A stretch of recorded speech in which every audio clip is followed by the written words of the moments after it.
Hello. Okay, so we've got 4 minutes, so I'm going to let you guys settle in. We are going to start exactly at noon. It is 11:56 right now, so if you guys are watching this not live, skip ahead 4 minutes. I mean, unless you want to watch me like prepare and like say hello to the people who are joining in the room, asking for all the thumbs ups, the likes, I'm going to ask you to like this video anyway, but go ahead and do that, bruh. Oh, Belief in Fatherhood is live too.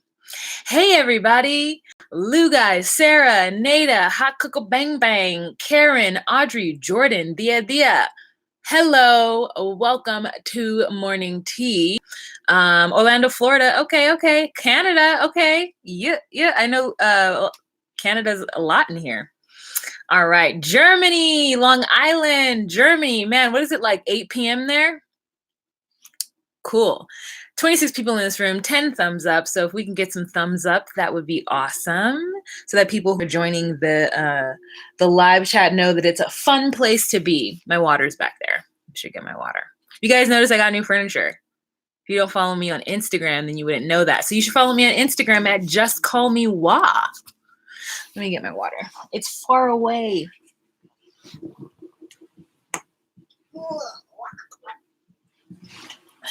Doing my very best to drink a gallon of water a day. It's not working out, but I'm doing my very best. This is 20 ounces, so I just need to drink 6 of these, which I do about 3. And then after when I go to work, that's when it's a little bit more difficult. 32 people in this room, 18 likes. Can I get some likes?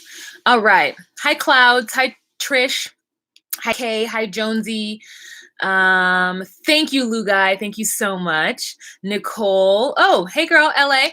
Oh yeah, almost 8 p.m.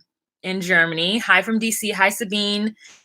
From IKEA. Yeah, girl. I was tired of the heavy wooden, like brown, because my furniture doesn't match. Like everything that's on the other side of the camera is white, and everything that was on this side of the camera was brown. And I just feel like it didn't go with my aesthetic. And it's spring, and I was in the mood for spring cleaning. I had watched a couple of episodes of Marie Kondo, folding situations and tidying up with Maria Kondo. I had to watch a couple episodes of that on Netflix, and I just was like inspired and went crazy. I mean, I didn't spend a lot because obviously it's IKEA. The bookshelf, which is next to that, I had already, and it was over here, and I moved it over there. I put my lamp over here, which I need to get a new lamp because I don't like that one. And my humidifier, I put that, well, it's always been there, but now you can see it. And then I got a better side table, so yeah. Hi Doris, hi Chantal, Pierre, Roshni, Misha, watching from the UK. All right, thanks Leanne. Oh good, have a great night. Hope wherever you guys are, it is noon in the middle of the day here. I've had a good day so far. I went to therapy, getting that brain right. And then I went to the grocery store and bought some delicious. And now I'm here. I was, getting ready before that. And it is now noon. So let's get started, you guys. Hey guys, it's Wahima, but just call me Wah. Melanated! Welcome to another episode of Morning Tea. Today's tea is water. Oh, remember I used to say that? Welcome to another episode of Morning Tea where we sit in our sleepwear and discuss current events. Today's tea is water. My internet went out just for a little bit, so I hope that my Wi-Fi is still doing things. Please let my Wi-Fi still be working. I still see you guys. All right, the therapy gang. I should just I want to get a shirt that's like I'm in therapy. Like I think that let everybody know that like I'm working on shit and I need them to keep their shit to themselves so that I can get better. You feel me? All right. So let's jump right in. Let's first talk about R. Kelly and Gayle, the R. Kelly and Gayle King interview. So I watched it, not originally, because remember originally I didn't know what was happening when I saw the memes on Instagram. But I ended up recording the second showing of it and watching it. And R. Kelly is a fool, you guys. Like I guess it's such a different light because I absolutely believe the victims and 100% don't believe him and think that he's a liar. So seeing him get upset and acting a fool and jumping up and like crying and shit just makes me go, bruh, just take these L's. Like, you did your dirt and it was terrible and you're a horrible person and you're still alive to reap the consequences of your behavior. And this is the consequences. But you know, like, it is what it is. But it's just like Gayle is just sitting there so unbothered. And she's like, Robert. Okay, Robert. Okay. So what you're saying is that you've never had sex with any underage girls. You've never had sex with any underage girls. And he's like, no. And she's like, Robert, how am I supposed to believe that? Like, just so like, Robert, sit down. Okay, Robert. Okay. Oh, okay. So wait, rumors and allegations. It's a rumor. It's a rumor, Gayle. There is a difference between rumors and allegations. And she's like, no, he said there's no difference. He's like, there is no difference between rumors and allegations. And she's like, okay. And I'm like, there is a difference between rumors and allegations. What? Look at all these rumors surrounding me every day.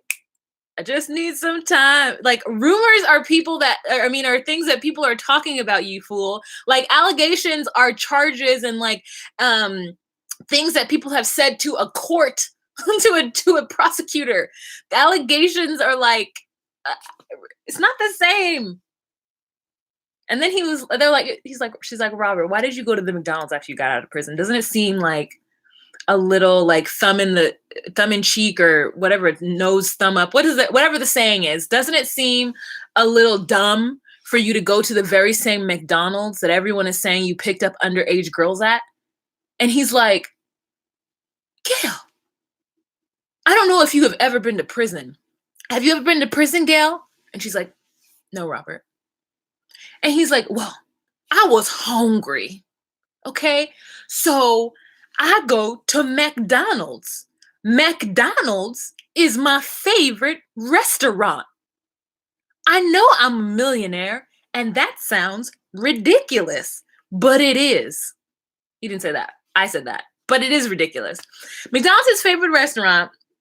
He had a hoodie on. He wanted to get some food.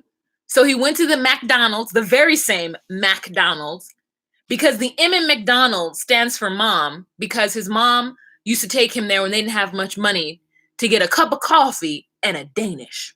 And I wanted a Big Mac, a fry, and a Coke.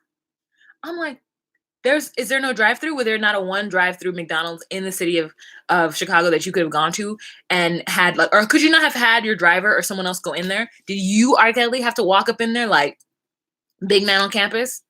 What an idiot. I mean, just like, this did not help him. SNL did a whole skit on it. It opened up the show. It was just like, he did not help his case at all. He just looked a damn fool because nobody believes him but the people who like believe him, right? Which are like, whoever those people are, that's fine. I have a coworker who actually feels like if they're going to go after R. Kelly, they need to go after Woody Allen and need to go after all these people. And I said to her, who's they? And she was like, the people. And I was like, what people? It's almost like she doesn't understand that the group of people who have been calling out and speaking about R. Kelly and exposing him have been different groups of people for the last 20 years. Different journalists, different police investigators, different docuseries people. Like, there are different groups of people who have taken up the mantle of trying to explain to the world what R. Kelly is doing to young Black women. And most of them has failed every single time except for this last time. Okay. And even the son, even though they had the evidence of him urinating on the girl, he got off because the girl's family and the girl did not come through and testify. And the juror didn't like the way one of the people who did testify was dressed. So like, anyways, talking about he beat his case. Like, I know I talked about this last episode, but because I actually watched it this time, I wanted to talk about it again because it just like, it was even more ridiculous. And it's crazy that people are like, well, they shouldn't go after him if they can't go after everyone. And I go, no, that is a weird That's weird logic. That doesn't make any sense. No, you should go after whoever you can go after. And just because you can't get every single celebrity pedophile doesn't mean you shouldn't have to go after one or two or three. That logic, literally, I don't get it. Because you can't go after every celebrity pedophile, you go after none of them. What? So anyways, I was like having that conversation with her because I was interested in her point of view and why she felt that way. And I explained to her that the they who went after R. Kelly and the they who have gone after Michael Jackson are two different theys. And Woody Allen will have his day, and if he doesn't, then it's because then you do it. You go after them, after Woody Allen. She's like, what? And I was like, yeah, you go after Woody Allen then. She's like, well, someone needs to. I was like, there is not a United States of journalists that are like people who are out there to research and uncover this stuff. Like, someone has to take up that mantle and put their life and their livelihood on the line to fight that battle. You don't think that R. Kelly is suing everybody who's ever involved in that docuseries? Like, it's a huge thing to expose somebody. It's not like you just expose them and go la-di-da-di along your way. You get sued. There's things that happen. It costs money. Okay, so anyways, that's all I'm going to say about that. Let's go ahead and move on to something that is less silly and less fun. So this past week, I believe it was on Saturday, there was a shooting, and I know I accidentally put bombing in the tag of this, but there was a shooting in New Zealand at a mosque, 2 mosques. There was a lone gunman so far that they've discovered is one guy, and he went to one mosque and shot during prayer and then drove to another mosque and shot during prayer as well. 50 people were affected by this. 36 are in critical condition right now in the hospital, and the others passed away. 24. So, I mean, children. Like, he killed people between the ages of 2 and 60. So he wasn't on any endangered or flight risk or any kind of list because he had never had any kind of trouble with the law. He was an Australian man living in New Zealand. He had spent some time in Turkey, and he did write this whole manifesto and like emailed it to the Prime Minister of New Zealand, stating that he thought that the Muslim and the immigrant population were a scourge and that he wanted to eradicate them. And I mean, these people were doing nothing. It's like terrorism is at an all-time like crazy, at least for me and for what I know. And it's just so sad. And this is like rocking the whole world. I've never heard any news come out of New Zealand. And for this to be like the first news that I hear is just so terrible. It's just like, why can't people just be in their place praying? Not to say that it's okay if you do it anywhere else, but like, it just seems so evil. And I hate to use that word because that invokes some kind of religious sentiment. Oh, flicker the flame. Thank you so much. By reference of a super chat, I can't ignore it, but I do love it that you put this up. So thank you so much, Flicker Flame, for the super chat. I absolutely appreciate you. Thank you so much. Thank you so much. You guys, thank you so much for anybody who does a super chat. I super appreciate it. I appreciate it. You give your funds and doing extra. I love you guys. Okay. So, yeah, it's just so heartbreaking. It just seems like an extra bit of like, evil. And like I said, I didn't want to use the word evil because I feel like evil invokes a kind of religious undertone that I don't want to give because I don't like to break people down like evil and like whatever, because I think humans are a mix of both. But like, evil is the only way I can think about it. Like, it's so callous and calculating and demented and like rude. Like, I don't even like evil. It's just like you are just devoid of any kind of, how are you even saying that what you're doing is right on any level when you go in and you kill people who are praying? I just don't get it. I just don't get it at all. Okay. I just don't get it at all. So I wonder what New Zealand actions are going to take. I saw somebody put on Twitter that New Zealand has already like banned semi-automatic rifles. Tia Booker, thank you so much for the super chat, girl. Thank you so much. I absolutely appreciate you. But I don't know if that's true because you can't necessarily take like Twitter like, what someone says on Twitter as being fact. So did I delete my notes? Every time I delete my notes, I wrote something down that I wanted to say and I deleted it. That's cool. Punky Reggae Party, thank you so much. Oh my God, thank you so much, Punky Reggae Party. Oh, somebody just put this. Thank you for the super chat. You're so generous. I love you. Thank you so much for being down with morning tea forever and coming back, even though I stopped giving you what you wanted. So I want to fucking thank you, girl. Thank you so much. I don't even know if it's a girl, but anyways, it's a Punky Reggae Party. Why can't I have the song in my head? I'll sing it. It's a Bob Marley song. I know it. I know it is. I know it is.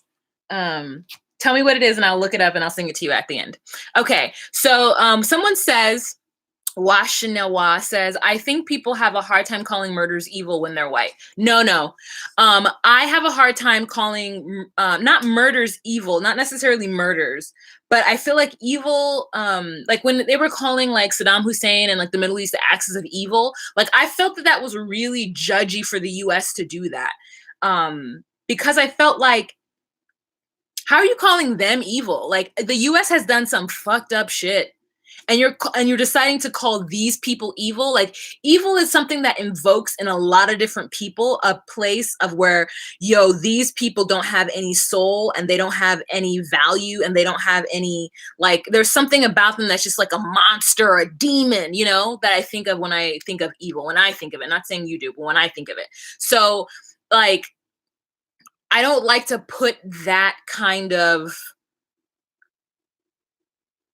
thing on it, because if you were walking to a mosque and kill a bunch of people praying, what's the difference between a drive-by shooting? What's the difference between a cop like I, you know what I'm saying? Like I get there's differences, but why is one evil? Is it the intent behind it? And if so, then let's figure it out. Like evil sounds,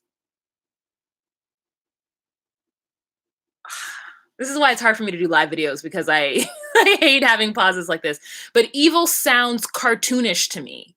It sounds one-dimensional. And I'm not saying that this rifleman or any terrorist rifle person or bomber deserves to like let it be known that they have layers, but like it takes the humanity out of it. And when we take the humanity out of something that someone does, we leave room for fluff and nonsense and conjecture and craziness. And like I don't want to leave room for that. I want people to make qualified decisions based on information, and I want lawmakers to make good laws based on facts, not on feelings of someone being evil. Because like you can call anyone evil who doesn't believe in your religious thing, but that doesn't mean they're evil. You know what I'm saying? I'm not making an argument for the fact that this person isn't, but that's what this act seems to me. And I hate calling it that.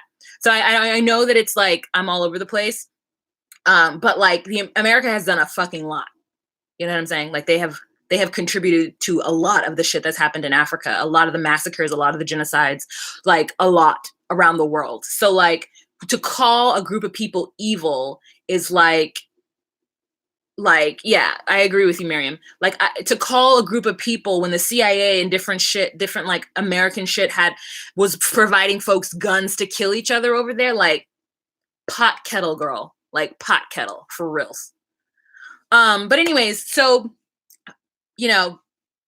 I hope that New Zealand has some kind of response. And it's like, it's just so crazy. So I know I say heart and prayers goes out to people and positive vibes, but like really, like this incident is not any more tragic than any other incident. But I don't know. I just like feel like every time it's in a church, I'm just like, Jesus Christ, like the fuck, bro, in a church. Thank you, Annalise. Thank you so much. I appreciate the super chat. Okay. Okay. I'm going back. Now, the next topic, my notes are gone. So speaking of Islamophobia and all kinds of nonsense, we have, I have a fellow Black woman, actress, dark-skinned diva, if you guys have been down since then, who has done something that is quite terrible. Her name is Jess Hilarious. She is big on Instagram. And actually, thank you so much, Tish, for emailing me about Jess Hilarious.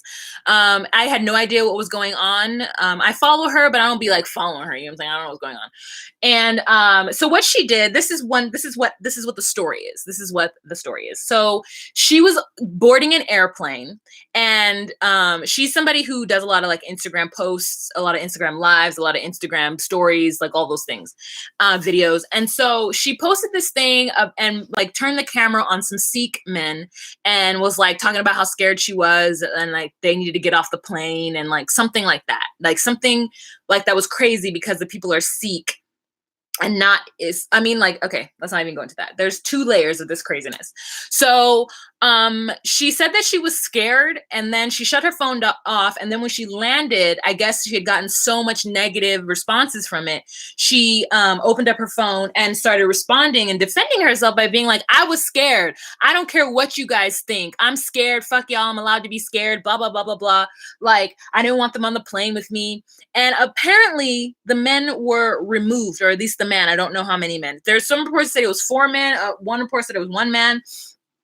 So they were removed. Thanks, Pierre. Go clock in. They were removed from the plane, and everyone is saying that it was because of her post on social media that's why those men got kicked off, so that she got those men kicked off of the plane.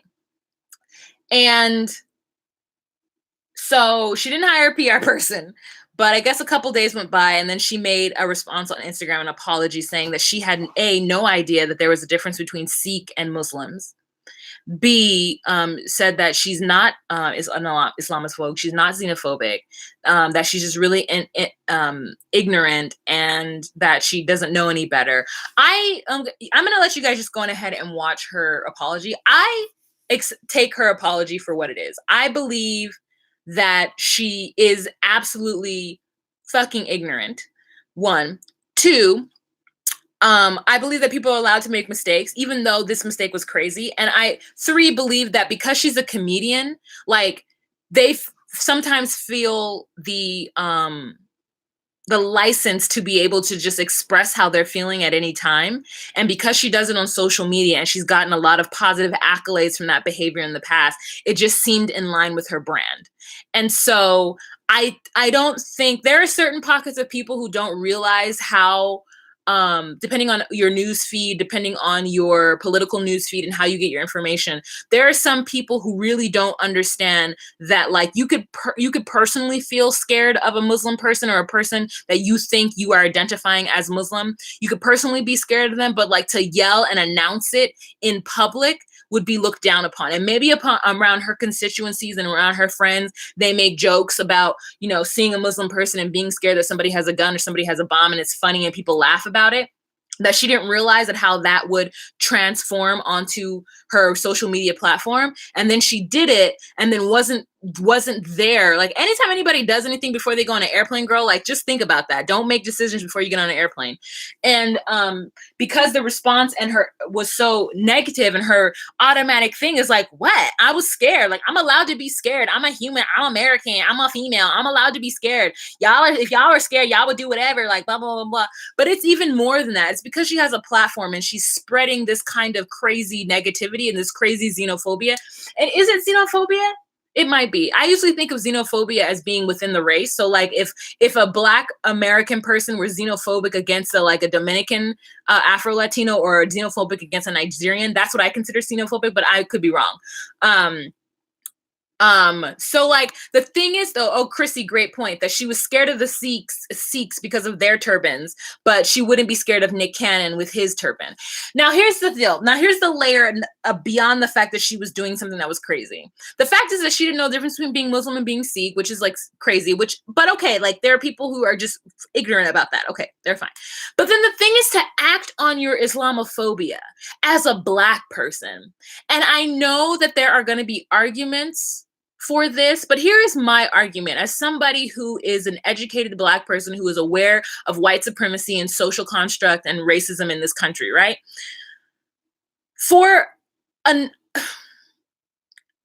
From my experience being raised in this country, white people are considered neutral. In fact, even the term white is something that Americans claimed in order to disfranchise and separate the races, right? Like white isn't a real thing outside of the US. Like maybe it is in like Canada and certain other countries, but the US is what coined and what labeled the idea of whiteness.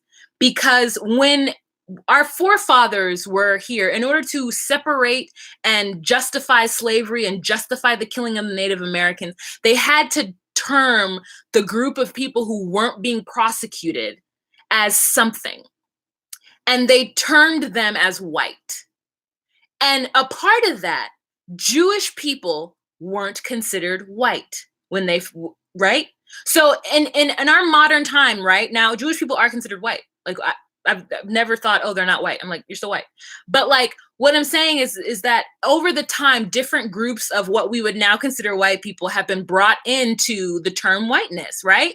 There's all this like the xenophobia that happens within the white community against the Polish, against the Italians, against the Irish. Anytime any of those people came over to this country, there was always a fucking situation within their group of people. And it was like, oh, they're not white, they're Jewish. And oh, they're not white, they're this. It's like it's a lot, you know? And so there's a lot of history within that. And so with that, being in this country, being raised as not white, in my mind, how I was taught and how the society, not my parents, but how society teaches non-white people is that white people are the neutral. White people are the general. White people are the baseline. White people are the foundation. They are the norm. And everybody else is an other who surrounds them. And they are taught because of that, in order to solidify and build that ideal and that sense of whiteness and what it means and that privilege that comes along with that, is they other every other race of people or every other people who look different, especially if there's a phenotype that can be defined, that can be seen, that's different, right? And so you within that, you're also taught a certain amount of fear of those other people, right? So as somebody who is generally not necessarily feared, but like my brother being a black male might be a little bit more feared by a white person, like a white person might be fearful of him naturally just because of the way that they are taught growing up to sort of like, oh. And this idea that like America is white and everybody else is just kind of other. Right. So, and that's my experience. If that's not your experience, I 100% like to what you're saying. Right. Okay. If that's not your experience, that's fine. But that's my experience. Right. So for her to take on the emotions of a white, that's what that feels like to me. For her to be like, I'm scared of Muslims because they might bomb me or shoot me is like crazy.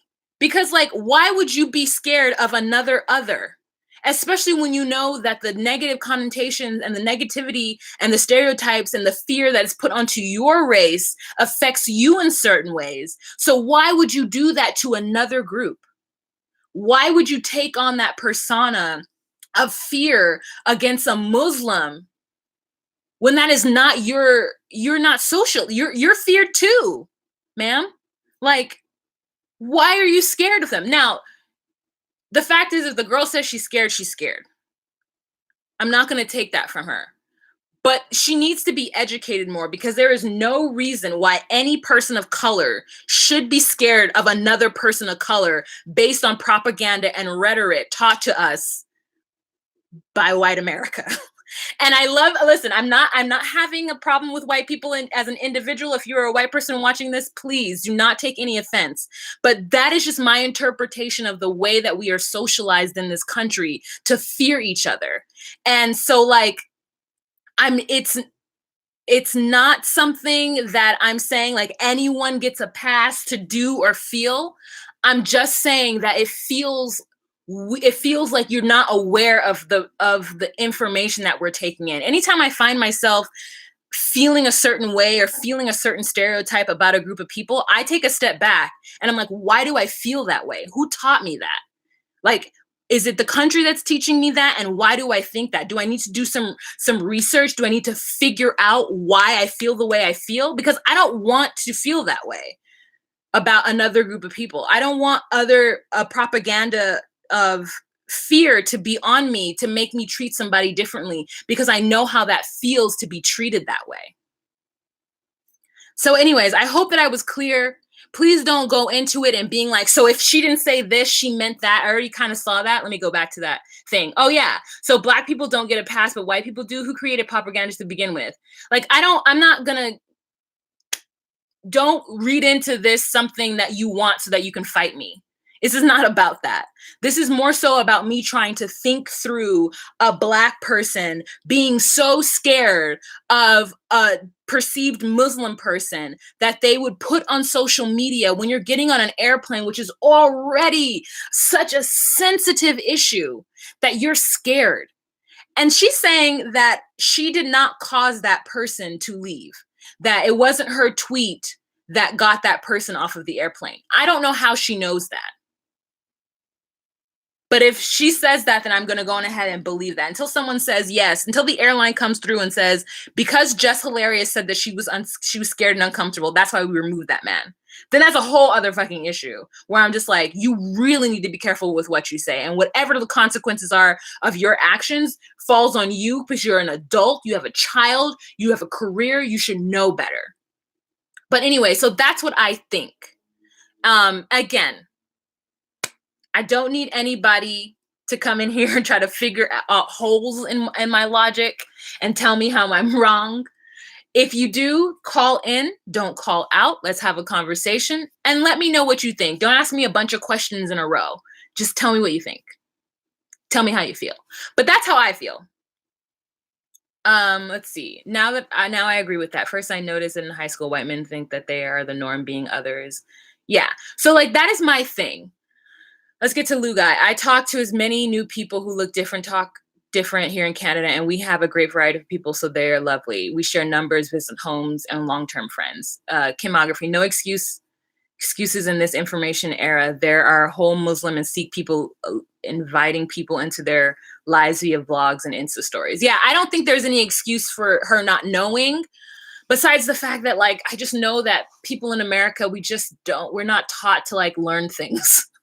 And that's not an excuse. It's just, I feel like a reason, So, don't yell fire in a theater. I agree, Stanley. Don't yell fire in a theater. And then Amber says she's come for the Black community all the time. She knew she knew what she was going, but when it messed up in her bag, it got her to apologize. She was coming for the LGBT community and she just got nasty. Oh, she came for the LGBTQ community? Girl, I don't know that much about her. I just feel like for her to have that fear is weird to me. And it's something that I'm just like, why wouldn't you think through that? I don't fear anybody who hasn't directly done anything to me personally. And to generalize and fear a whole group of people based on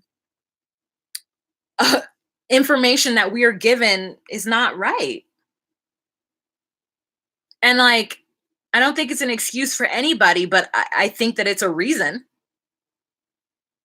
So let's see what she does with this information. Let's see if she gets better. Let's see if she does better. That's the only thing we can see. So yeah.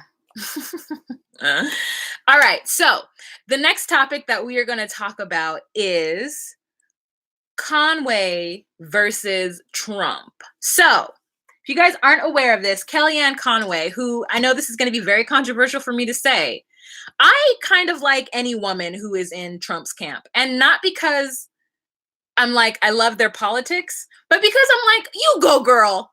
Like, Kellyanne Conway is doing a crazy bang up job for Donald Trump. Like except for Betty DeVos, I don't like her. But like Kellyanne Conway, like I just feel like from a woman in the White House, like same with Sarah Ann Huckabee. I'm Huckabee. I'm just like, okay. Like you guys are making this work. And in my mind, I believe that they know that they are in a bullshit administration, but they're just like, what other opportunity am I going to ever have under normal circumstances to be in the White House? So I'm in here. I'm going to do what I need to do. I'm going to secure this bag. I'm going to have advisor to the president on my resume. Thank you. I don't care what anybody says. And there's something about that makes me go, okay. There's something about that makes me go, okay. call me wrong. I'm sure there's a lot of things that people are going to be like, Kellyanne Conway did this. She's racist. She did that. She did that. She did that. I feel you. I feel you. Yeah. Yeah. But just as a woman who would not have had the opportunity to be in the White House if it were not for this nutso administration, do you, boo? Okay. So again, I like to have layers. I'm a very versatile person. I like to think of different things and different angles, and I can have duality.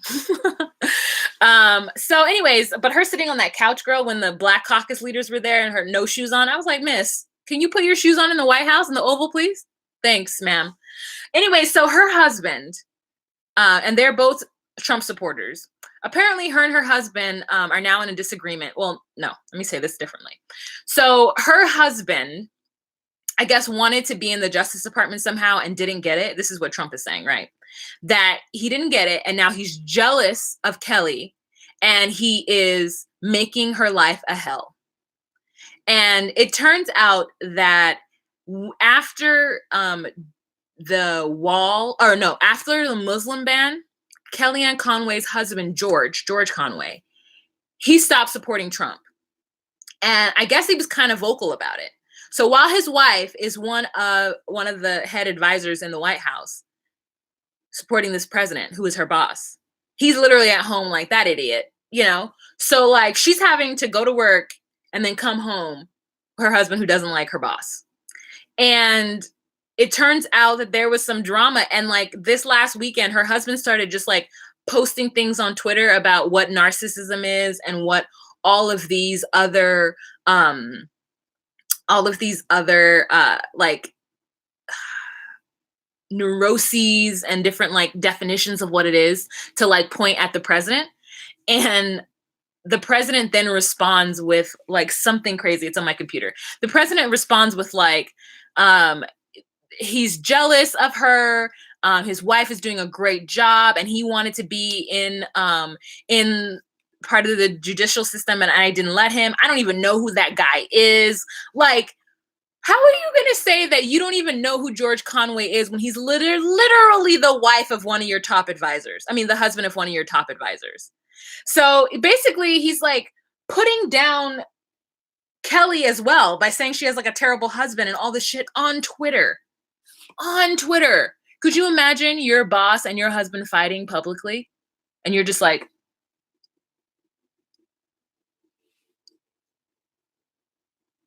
what does she do? And it's not like her husband of 2 years. This is her husband of 20 years. They got 4 kids together. And the president is tweeting about her husband. And her husband's tweeting about, the wife. I know, Flirty slip. The husband is tweeting about the boss. It's crazy. It's crazy. Anyways, so that's a little bit of White House drama tea. That's kind of so silly and funny at the same time. Like I'm really sad at the way that I'm really sad about this administration, but at the same time, some of the like petty catty drama is so good that I'm like, can Aaron Sorkin please do another West Wing and just add this element to it? Add it. Like add Twitter and add the president tweeting. Like just add it. It's so funny. All right, you guys. So that is the end of morning tea. I feel like this one was a controversial one. I'm kind of nervous about having to put this up talking about Jess and like my idea of whiteness and supremacy and like all this stuff. But it is what it is. I know I'm going to get it. So, but that's just what I think. And so if you have a difference of opinion, I invite you to calmly and rationally write your opinion downstairs. down in the comment section, and let's have a conversation about this topic. Yeah, it's not the same, but Veep on, I know Veep is hilarious. Veep is hilarious. It's really funny. It's really funny. All right, so let's go to the chat and let's see if there's anything interesting in there. I'm actually going to go back to when I was talking about Jess because I saw a lot of things that I didn't keep them. Yeah, America has a lot of things to work on, you guys. And it isn't perfect, and I don't think it's perfect. And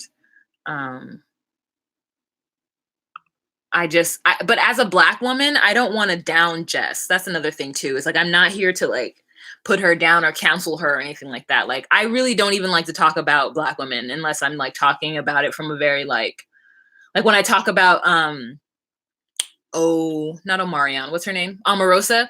I People want me to hate Omarosa, and I refuse to hate Omarosa.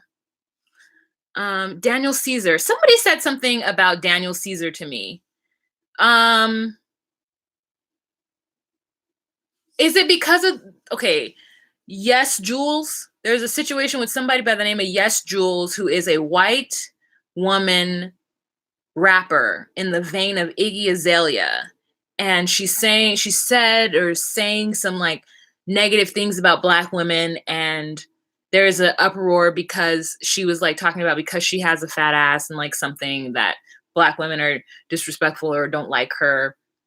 And that Black men and a lot of her team who are Black women um, are supporting this or allowing this to happen. And there is this fight that people are having over hip hop and Black culture that I think is okay if you want to fight it, but it is not something that I find that is worth my time to fight. I think that this idea of putting respect on Black culture in America specifically, um, and the idea that if Kim Kardashian wears cornrows, it's considered as chic, whereas if like I were to wear cornrows, it's considered ghetto. If I put my bamboos on, it's considered ghetto. If somebody not Black wears the bamboo and puts it on a runway, it's chic. Black culture has already been commodified, and I don't necessarily want to fight that fight because I don't know how to get it back, and I don't want to be angry all the time. So it's gonna long live the king. You need to do more research. I'm just gonna hide you. So what does Hako Bang Bang say? So yeah, I just think that um I feel like it's a lot. And I'm not gonna fight for the hip hop community. I'm not in the hip hop community enough to hi Cindy to fight for it. And fight for fight for I don't know what we're fighting for. We're saying that oh, you know, hip hop is was created by Black people, which it was in America. It's specifically a Black American creation. It's all over the world now. There are hip hop heads in every corner of this country, and it started right here. And that's something very amazing and great and wonderful to be proud of, right? African American culture is like bomb as fuck, and we set a lot of trends around this world, and it's dope. But I don't know how to fight that fight because it is bigger, and it's something like how are you going to take that back? It's already out there. How do you take that back? How do you stop this woman from coming into the culture and saying things and doing things? How do you stop it besides just not listening to her music? Like, how do you stop the culture vultures? I don't know how. Besides not putting it out into the culture, like, and keeping it very, you know, like it's not a waste of time, but it's not something that I can spend my time on and my energy on. You know, we can call it out and we can name when things are unfair and when things are, you know, like I think commenting about the fact that someone can wear cornrows or bamboos and it's considered chic and I can't get a job, but she will. Like that's crazy. Let's call that out, right? But I don't want to stop her from wearing bamboos and cornrows. Like, wear the bamboos and cornrows, girl. But we just both need to be treated equally when we're both wearing our bamboos and cornrows. Like, that's what I think. So I really would like to fight for that and not fight to have her not wear that.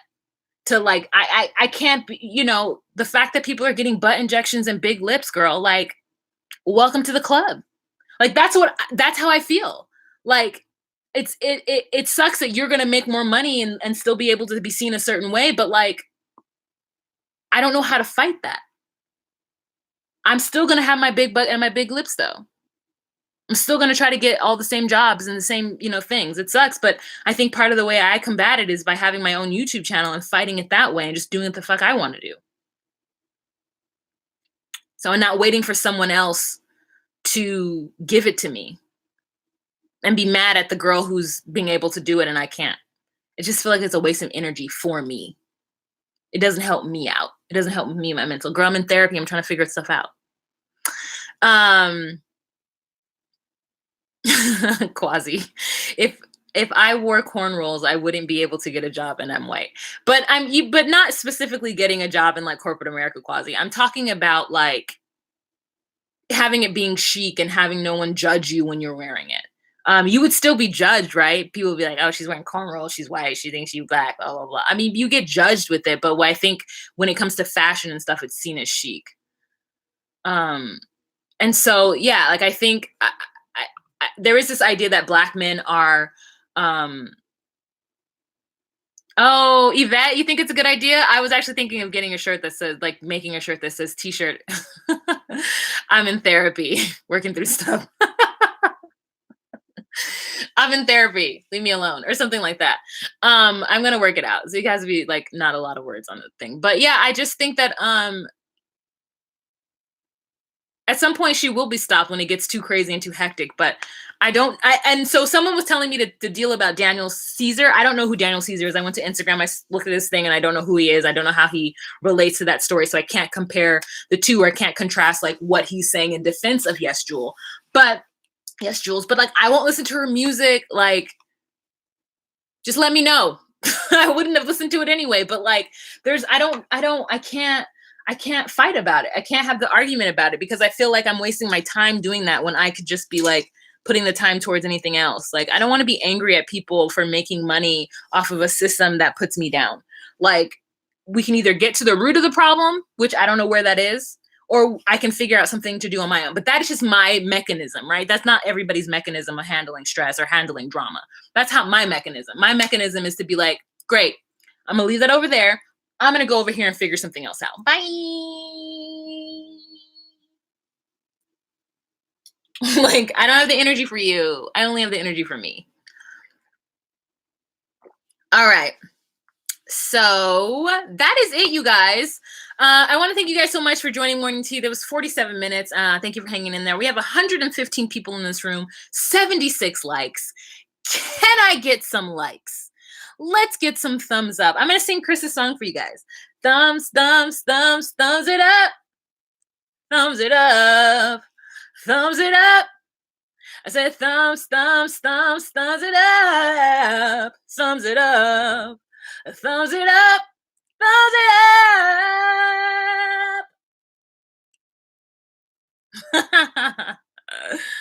up.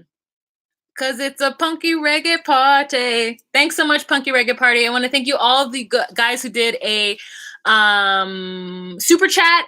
I 100% appreciate you, Flick of the Flame. I 100% thank everybody who did a super chat. That was awesome. Does this tell me, what is this? No, ad inserted. Oh, I can insert an ad. Oh, I just randomly inserted an ad. I didn't mean to do that. I was trying to see who did the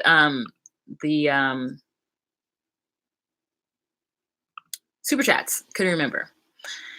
All right. Oh, Lauren, welcome. Thank you. Thank you. Put it on a shirt. I put everything on a shirt. I got to get shirts made. I'm going to get a shirt that says melanated. I'm going to get a shirt that has Just Call Me Wah. Like maybe on the back, like the little W, Just Call Me Wah. I don't know if I want to put it in the front directly. I don't know what I want to do. And then I'm going to get a shirt that says Be You, Be True, and Find Your Place. And then I'm going to do a hat. I think I want a hat like, excuse me, like this, but I want it to have just the W and the like word box.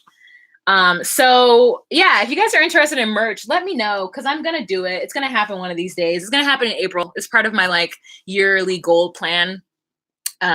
This month was for me to launch my new February was for me to launch my new label and my new logo. And then I'm getting my pictures done today, or sorry, this month, which I'm getting my pictures done on Friday. So I'm having a whole ass photo shoot. And I'm going to get a website going, and then get t-shirts, and then, I'm gonna do this shit.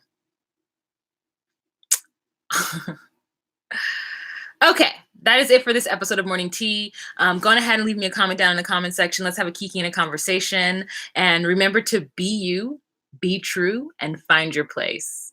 Bye. Ooh, 86 thumbs up. I appreciate you guys. All right, you guys. Bye. Thanks, Audrey.